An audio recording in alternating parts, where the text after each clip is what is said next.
This is the Waveshare ESP32-C5. I'm going to show you how to flash Bruce firmware onto it in a few simple steps.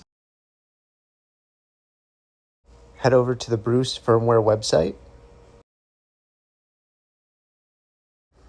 Now we're going to go up to install. Now we're going to go down to, I usually select the beta release. And then we're going to go to ESP32, and then you're going to select the ESP32-C5.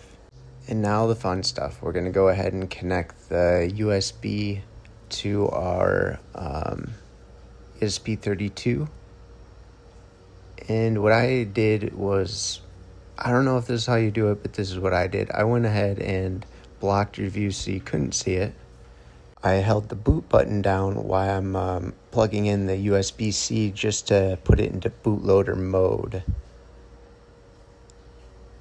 when flashing the device. You know, whenever I get it in there, my fingers, I couldn't really get a good spot on it.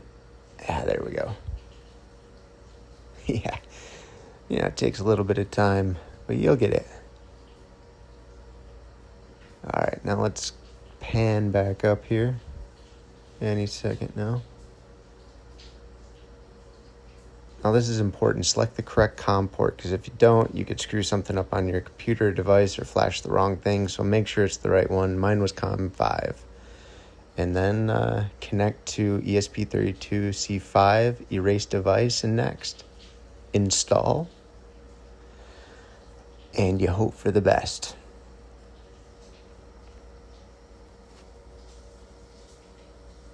This is going to take about 2 minutes. So right about here is a good time for my sponsor. I'm just kidding, I don't have sponsors. All right, now that's flashed. You'll know that it's flashed because it'll have a different color light. When you go over to the Bruce Lab and pull that up, it'll turn like a bluish or purple color. But head over to Bruce Lab right here and head into the navigator. And this is as far as I've gotten so far. But stay tuned to the next video.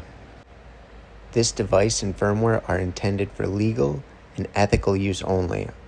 Always test on hardware you own or have explicit permission to access. Unauthorized access to networks or devices is illegal.